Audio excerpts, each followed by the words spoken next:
Hello नमस्कार साथियों, स्वागत है आपका एमएस स्टडी पॉइंट पे। दोस्तों, हम भारतीय इतिहास पढ़ रहे हैं और भारतीय इतिहास में हमने जो दूसरा टॉपिक है, दूसरी यूनिट वो शुरू किया है वैदिक सभ्यता। पिछली जो क्लास थी उसमें हम एक एक पक्ष पढ़ना शुरू किए थे, यानी वैदिक सभ्यता का जो पक्ष है वैदिक साहित्य वो पढ़ रहे हैं और वैदिक साहित्य में हमने वेदों पर अध्ययन किया है। अब आज की जो क्लास है इसमें वैदिक साहित्य को हम आगे बढ़ाते हैं कि कौन कौन सी चीजें हैं, क्योंकि वैदिक जो सभ्यता उसकी परिणति वैदिक साहित्य से ही हुई है। तो काफी इंपॉर्टेंट टॉपिक जो है वो भी चल रहा है इस सभ्यता का। देखो बेटा, हम चर्चा करते हैं,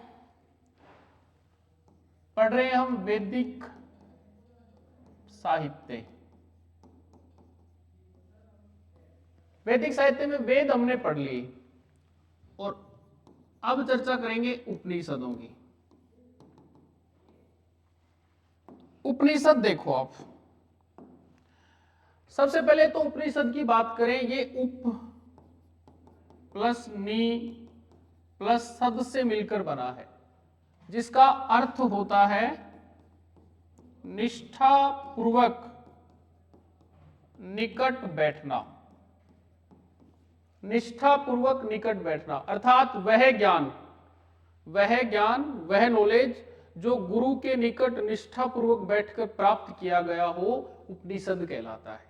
ठीक है, तो गुरु के निकट बैठकर, कैसे बैठकर, निष्ठा पूर्वक प्राप्त किया गया जो ज्ञान है उसको हम उपनिषद कहते हैं। ठीक है बेटा, ये जो उपनिषद है इनमें वेदों का अंतिम और सार भाग भी है, सारांश है वेदों का, अतः इसे वेदांत भी कहा जाता है। यह भी कई बार परीक्षा में आता है, उपनिषदों को वेदांत भी कहा जाता है, वेदों का अंतिम भाग और सार भाग होने के कारण। कई बार प्रश्न आता है कि साहब उपनिषदों की संख्या बताओ, तो आपको बताना है 12/108। कैसे?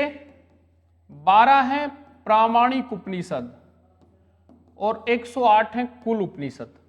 कुल उपनिषदों की संख्या 108, प्रामाणिक कितने? 12।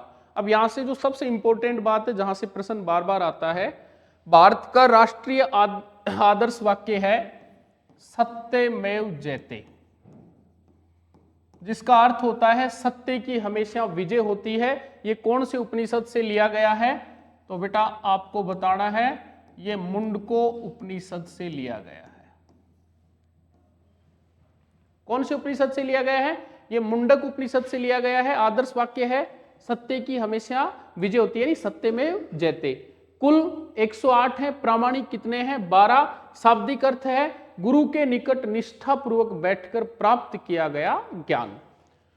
देखो साहित्य में हम आगे बढ़ते हैं और कौन कौन सी चीजें हैं साहित्य में वो देखो। व्याकरण, व्याकरण अर्थ है भाषा संबंधी ज्ञान। क्योंकि आपको पता है व्याकरण भाषा का आभूषण है, भाषा का श्रृंगार है। कोई भी भाषा को शुद्ध लिखना, बोलना, पढ़ना आदि करने के लिए व्याकरण की आवश्यकता होती है। तो अगर व्याकरण की हम बात करें, मुख्य रूप से 2 व्याकरण हुई, अष्टाध्यायी और महाभाष्य। अष्टाध्यायी किसने लिखी? पाणिनि ने लिखी।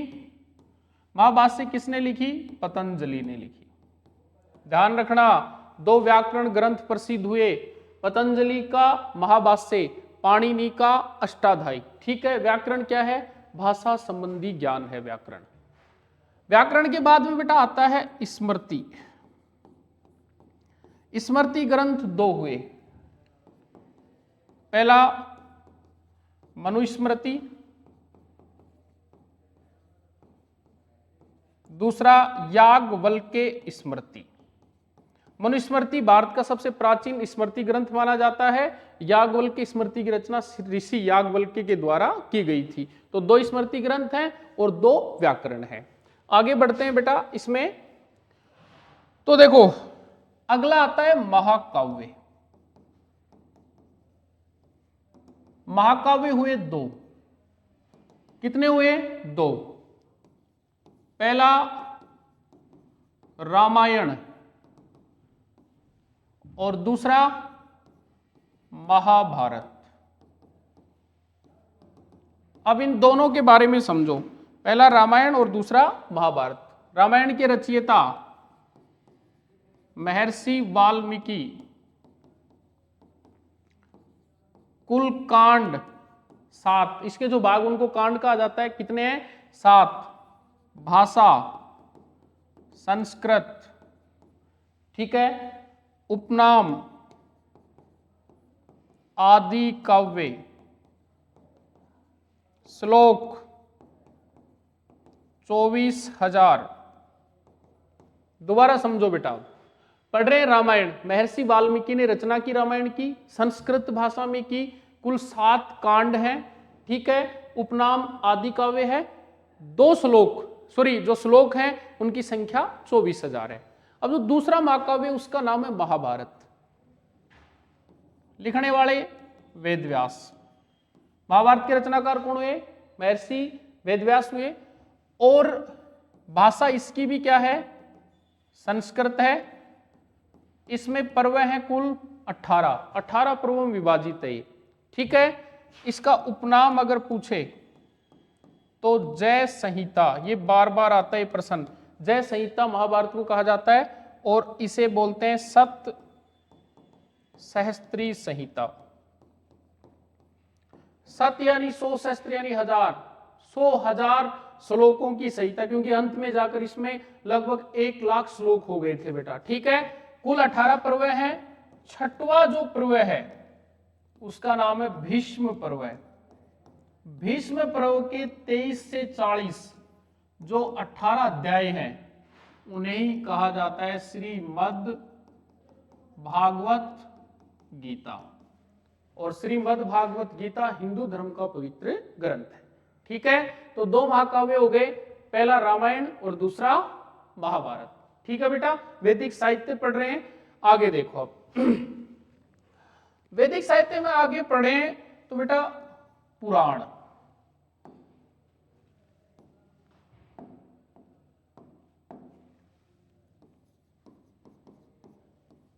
प्रश्न आता है पुराण, और पुराण के बाद में दर्शन।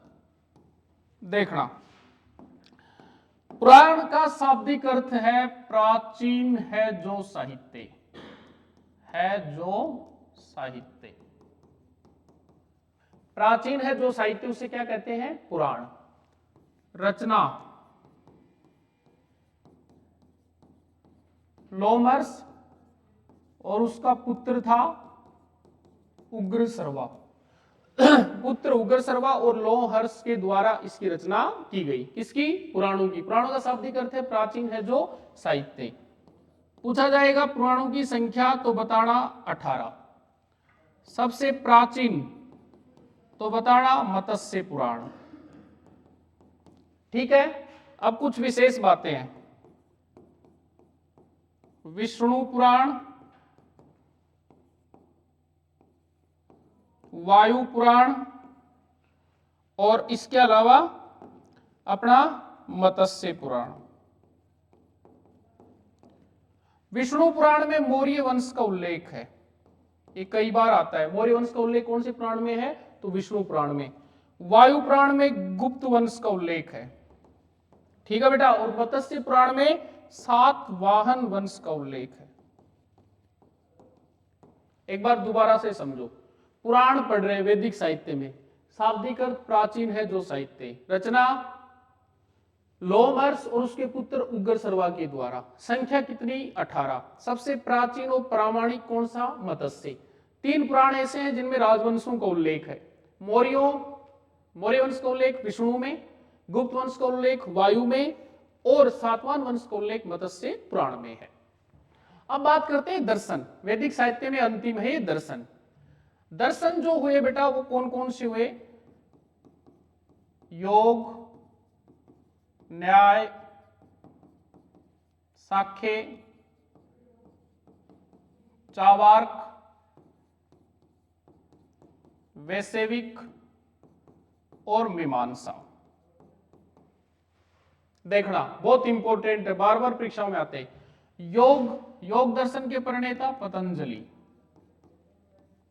न्याय के गौतम, साख्य के महर्षि कपिल, चावार्क का स्वयं चावार्क, वेसेविका, कणाद जिसको बोलते हैं उलुग, मीमांसा दो हुई, पूर्वी उत्तरी, पूर्वी का जैमिनी, उत्तरी का बादरायण। अब दोबारा समझ लो, वैदिक साहित्य पढ़ रहे हैं, वैदिक साहित्य में दर्शन, योग पतंजलि, न्याय का गौतम, साख्य का कपिल, ठीक है बेटा। चावार्क का चावार्क, वैसेविक का कणाद या उलूक, मीमांसा पूर्वी का जैमिनी और उत्तरी का बादरायण। तो वैदिक साहित्य में हमने क्या क्या पढ़ा है? वेद पढ़े, उपनिषद पढ़े, व्याकरण, स्मृति, महाकाव्य, पुराण और दर्शन, इन सब पे हमने चर्चा की है। देखो हम आगे बढ़े बेटा वैदिक साहित्य में, तो कई बार प्रश्न आता है वैदिक कालीन नदियों पे।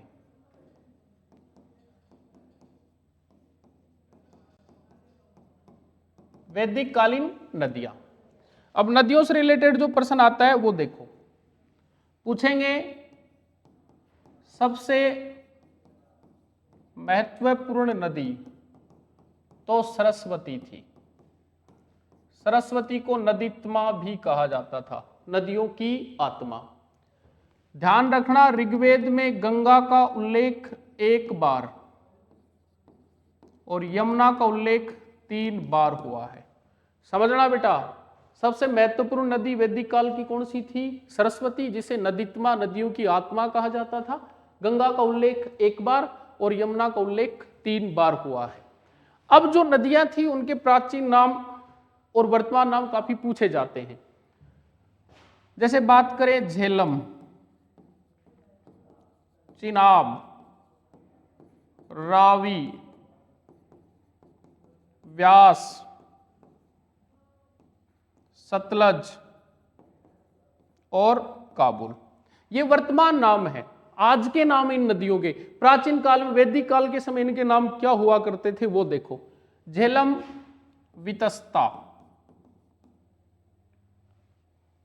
झेलम का जो नाम था बेटा वो था वितस्ता।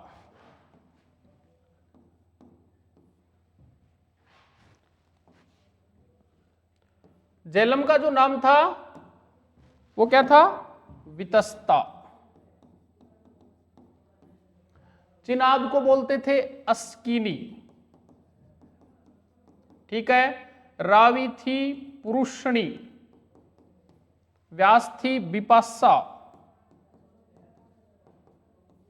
सतलज थी सतुद्री और जो काबुल थी वो थी कुंभा। अब समझो नदियां, सबसे महत्वपूर्ण नदी सरस्वती, नाम क्या था? नदीत्मा। गंगा का उल्लेख 1 बार, यमुना का उल्लेख 3 बार। आधुनिक नाम और प्राचीन नाम, झेलम को वितस्ता, चिनाब को अस्किनी, रावी को पुरुषणी, व्यास को विपासा, सतलज को सतुद्री और काबुल को कुंभा कहा जाता था। तो वैदिक सभ्यता में जो हम अलग अलग पक्ष पढ़ रहे हैं उनमें अभी तक हमने वैदिक साहित्य और वैदिक कालीन नदियों के बारे में चर्चा की है। बाकी की जो चर्चा है वो हम अगली क्लास में करेंगे। धन्यवाद।